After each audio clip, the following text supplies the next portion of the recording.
Spider-Noir, this is an action superhero detective drama series that has been released on Prime Video. And let me also tell you that there are a total of 8 episodes in this series, and each episode is between 45 to 55 minutes. Well, I have watched this entire series, and now through this review, I am sharing whatever good or bad experience I had after watching this series. So, without wasting any time, let's talk about how my experience was watching this series. I know who I am now. I'm starting over. Are you going to be a dick about it? Yes, actually, a private dick, to be exact. First, let me tell you a little bit about the story of this series without spoiling.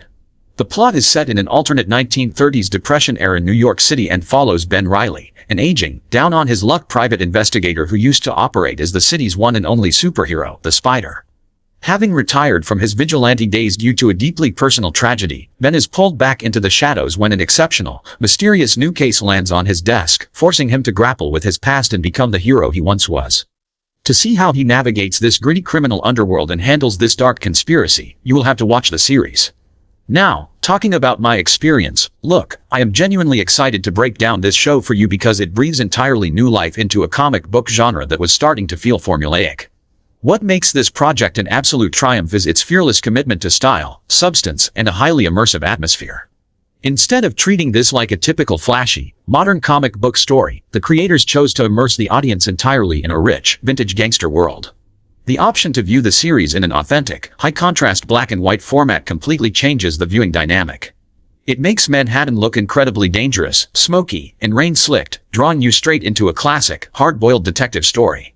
The narrative doesn't rush from one CGI set piece to another, it actually behaves like a slow-burn mystery where clues matter, backroom deals carry stakes, and the underworld hierarchy feels incredibly grounded. The writing deserves immense praise for how it balances the emotional weight of its protagonist with the heightened realities of its villains. We aren't watching a flawless, young hero at the peak of his strength. Instead, we are looking at a vulnerable, older individual who is dealing with heavy personal regrets and a broken sense of purpose. The dialogue is incredibly sharp, dripping with classic, dry-wit and cynical narration that perfectly captures that 1930s cinematic flavor. Furthermore, the handling of the rogues gallery, including mob bosses and street-level threats, feels organic to the crime families ruling the city rather than coming across as cartoonish.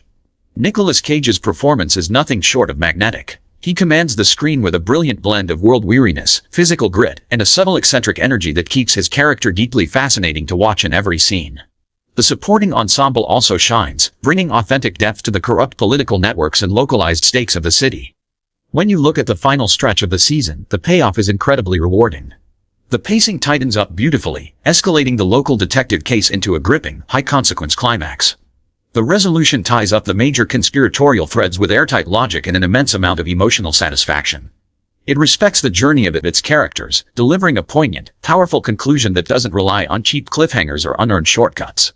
It stands tall as a beautifully crafted, highly distinctive piece of television that excels in artistic direction and cohesive. For that reason, I will rate this series 8 out of 10. And yes, this series is not really for watching with family because of the intense crime elements, heavy thematic tones, and brutal action sequences. So, how did you guys like this series? Definitely give your opinions in the comment section. If you like my video, then like it and don't forget to subscribe to the channel MMU Reviews. We will meet again in another video. Thank you.